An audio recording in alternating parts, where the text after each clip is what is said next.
Thunder cracked above Haldenport. The rain didn't fall.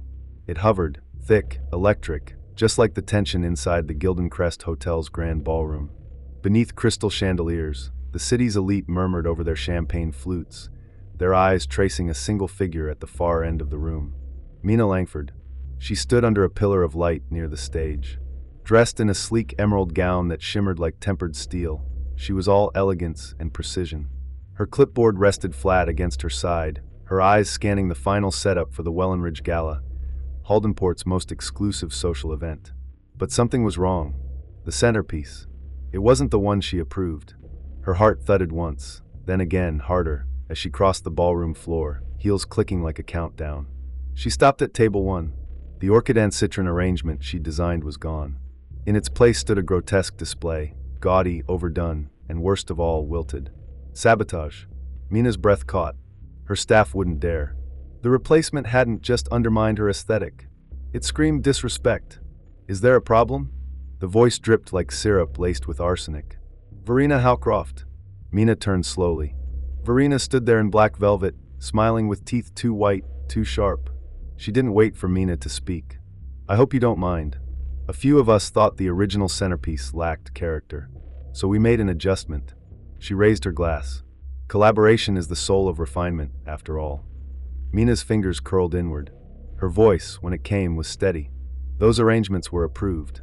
By the committee, including your office. Verena shrugged. Oh, paperwork. So tiresome.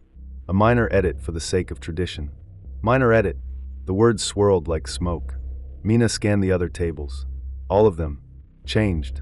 Each one a mockery of her design. Gaslight. Publicly. Elegantly. A minor edit that made her look incompetent. The laughter at the far end of the ballroom grew louder. A cluster of socialites were watching her, some amused, others curious. Mina took a breath and turned back to Verena. This event represents more than tradition. It represents change. Change, Verena echoed. Such a dangerous word. She touched Mina's arm, light, possessive, dismissive.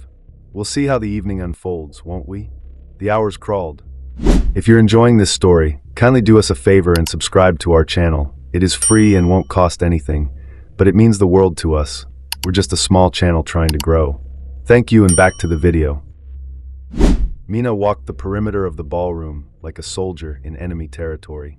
Every detail was unraveling, linen choices replaced, music cues adjusted, guest seating reassigned. Her team was nowhere to be seen. Phones were off, messages unanswered, and the whispers began. Did you hear about the floral disaster? They said she didn't read the contracts. Verena gave her a chance, and she blew it. Verena. She wasn't just undermining Mina. She was dismantling her, piece by piece, in public, with the precision of someone who had done it before. Earlier that day, Mina had stood in front of the Gildencrest Hotel's service entrance, watching her mother's old locket spin around her neck in the sea breeze. She had whispered one sentence like a prayer. They don't get to define me. But now, in this ballroom of polished marble and calculated cruelty, it was hard to remember that resolve. At 9 p.m., the spotlight dimmed. The master of ceremonies, a man Mina had never approved, took the stage. He read a modified program. Her name wasn't on it. The opening remarks, which she had written carefully, were gone. Verena smiled from her seat, like a queen watching a usurper burn. Mina stared at her empty chair near the stage. It had been reassigned last minute. She now sat near the kitchen door, next to the service staff. The final blow came at 10:07 p.m. The screens lit up with a video montage. It was supposed to showcase Mina's work, her design history, the evolution of this year's theme, New Horizons.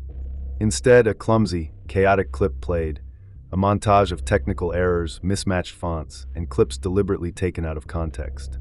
One image showed her at a charity event, her expression frozen mid-sentence, made to look awkward. Another flashed the wrong name beneath her title, junior assistant. Laughter erupted. Subtle. Cruel. Someone said, I thought she was in charge. Verena raised her glass, her eyes never leaving Mina. Mina stood slowly, turned, and walked out. In the corridor outside the ballroom, the silence was unbearable. She stopped beneath the Art Deco sconce, leaned back, and finally let herself breathe. She had failed. That was the perception. And perception in Haldenport was everything. Footsteps approached. Mina? She turned. A woman, early 30s, sharp suit, kind eyes. I'm Soraya Chin. Dr. Soraya Chin. She held up her phone. I recorded the whole thing. I'm not part of the Wellenridge circle. I came with a donor. But what they did in there, it's not just cruel. It's calculated discrimination. Mina blinked. You recorded it? Every moment. She stepped closer. And I work with a civil rights attorney, Jonas Reeve. You need to talk to him. Tonight. Mina hesitated. I'm not sure. Look. Soraya's voice hardened. You didn't fail. They rigged the game. And now we make it public. Mina stared at the phone in Soraya's hand. Verina's smirk. The centerpiece sabotage. The false demotion. The cruel video. All of it, caught in high definition. Hours later, Mina sat in Jonas Reeve's office. Stark lighting. Clean lines. Walls lined with justice-themed prints.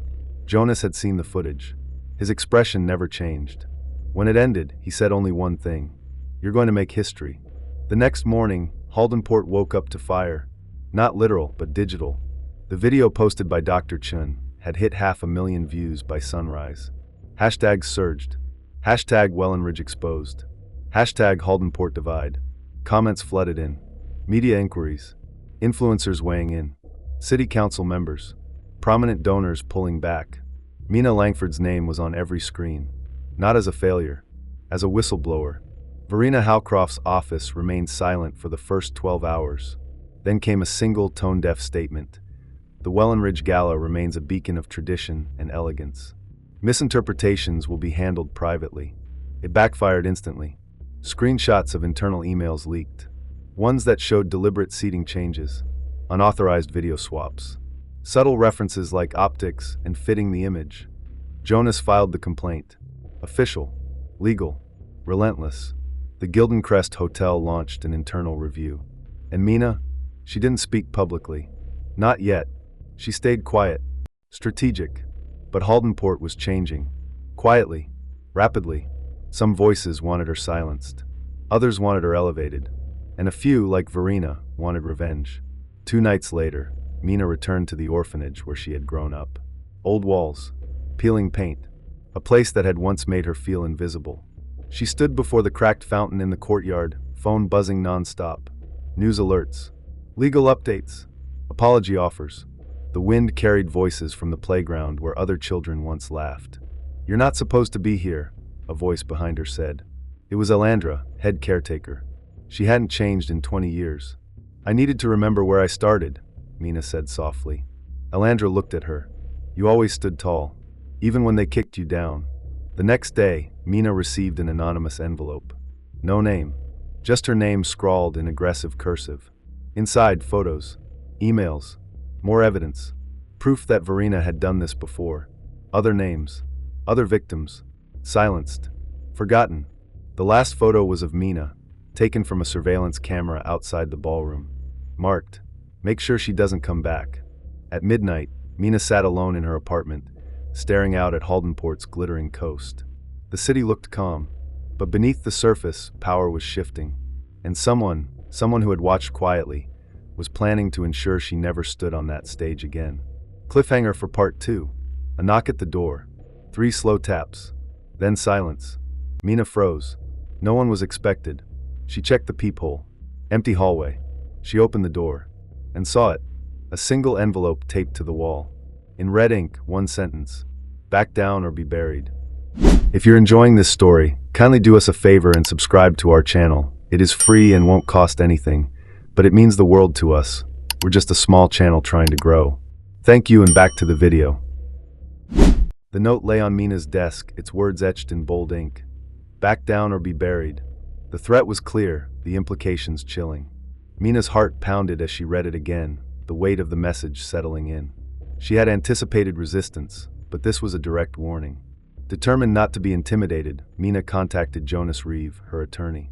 He arrived promptly, his expression a mix of concern and resolve. This changes things, Jonas said, examining the note. We need to escalate our security measures and inform the authorities. Mina nodded, her mind racing. I won't be silenced, Jonas. This only strengthens our case. As they strategized, Dr. Soraya Chin joined them, bringing news of growing public support. The video has gone viral, she reported. People are rallying behind you, demanding accountability. Encouraged by the momentum, Mina decided to hold a press conference to address the incident and the subsequent threat. The event was scheduled at the Gildan Crest Hotel, the very place where her humiliation had occurred. The day of the conference arrived. Mina stood before a sea of reporters, cameras flashing. She recounted the events of the gala, the discrimination she faced, and the anonymous threat. "I refuse to be intimidated," she declared. "This is not just about me. It's about challenging a system that allows such behavior to persist." The room erupted in applause, the audience moved by her courage. Later that evening, as Mina returned home, she found her apartment door ajar. Her heart raced as she stepped inside, calling out cautiously. No response. She surveyed the rooms. Nothing seemed out of place, yet an uneasy feeling lingered. On her kitchen counter lay a single envelope. Inside was a photograph of her at the gala, a red X marked over her face. Beneath it, a note. "This is your final warning."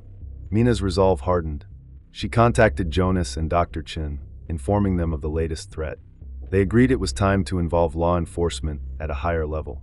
Detective Elena Morales was assigned to the case. She met with Mina, reviewing the threats and gathering evidence.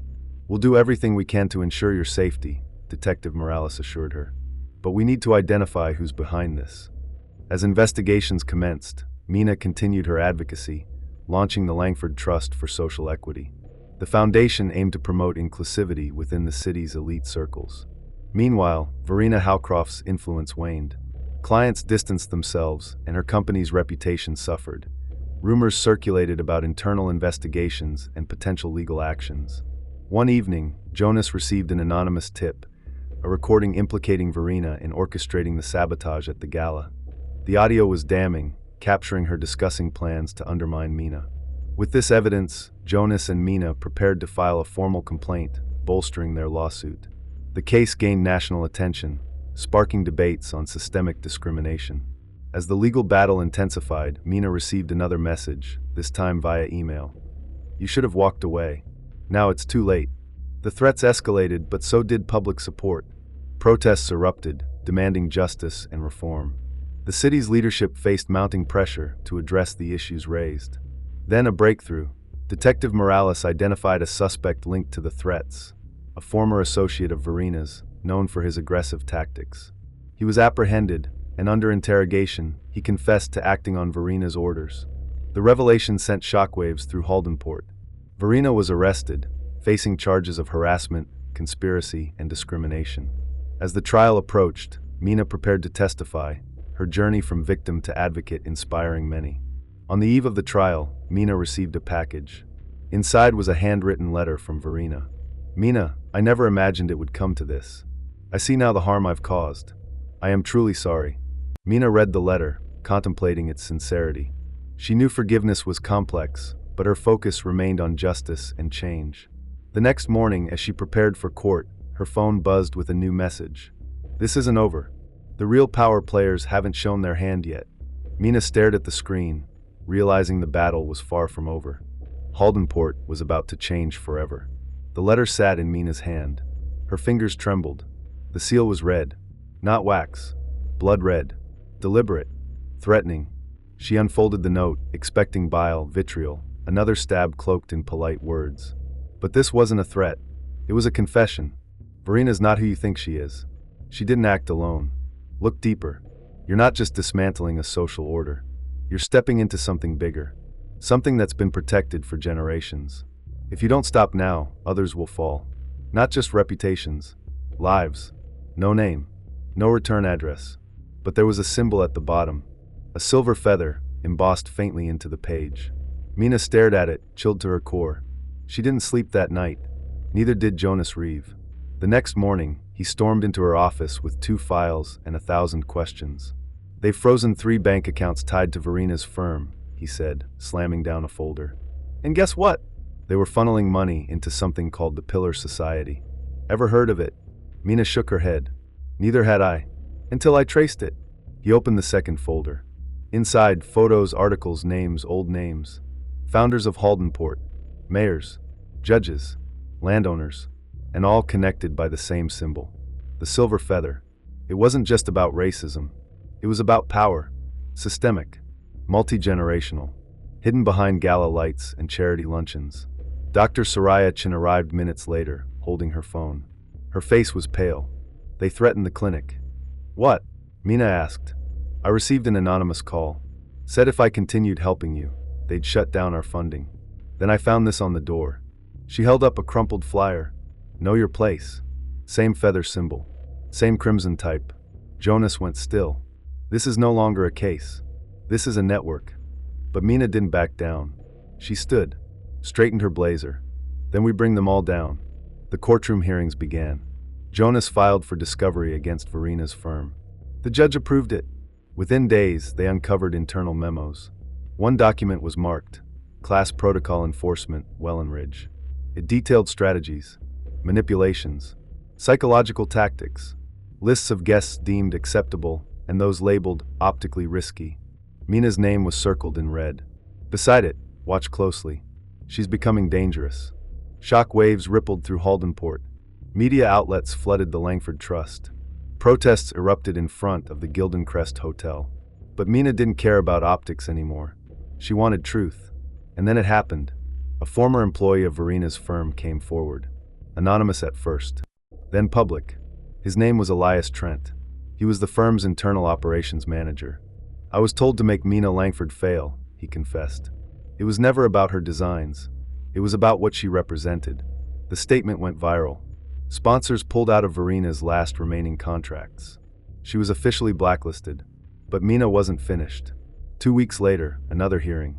Mina entered the courthouse under tight security. Reporters screamed her name. Inside, she saw Verina for the first time since the gala. Pale, smaller, lips pressed into a bitter line. But her eyes still burned with that same calculating frost. When asked to speak, she did. Her voice didn't tremble. I made a mistake, Verina said. But I wasn't the architect. Just the face. The old money families, the pillar society, they're the ones who taught me the rules. I followed them. Gasps filled the chamber. Jonas stood. Names. We need names. Verina hesitated. Then, Thatcher Wynne, Caldwell Lorne, Grace Denmere, powerhouses, investors, judges, donors to every major institution in the city. They orchestrated the sabotage, paid people off, buried evidence, made sure Mina Langford would never rise above her station.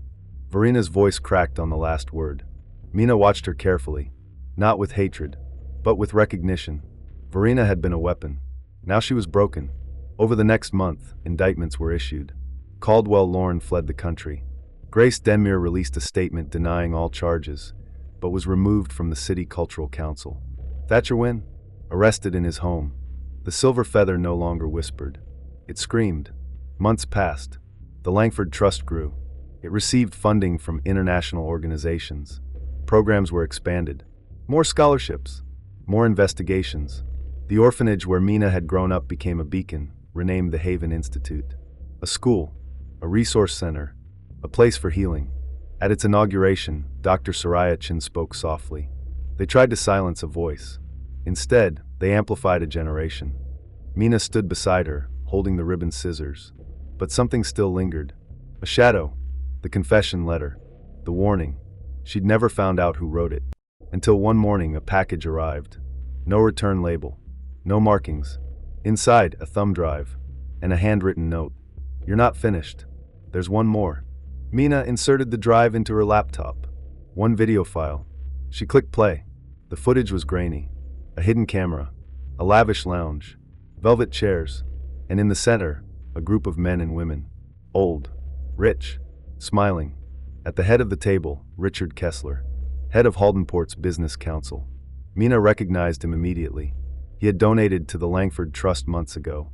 Sat beside her at the Summit of Hope Gala. Told her she was the future. In the video, his voice was calm. We let Langford win that round. Keeps the public busy. But eventually someone else will rise. And we'll make sure they fall too. Haldenport doesn't belong to everyone.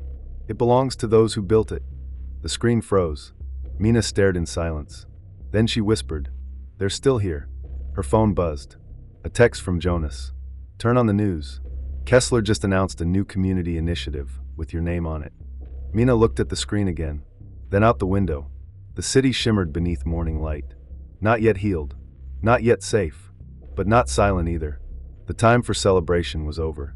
A new battle had begun. Mina opened a new file, typed one line at the top. The Feather Trials, Phase 2. And just before closing her laptop, she added a single sticky note beside the screen. Legacy dies in the light.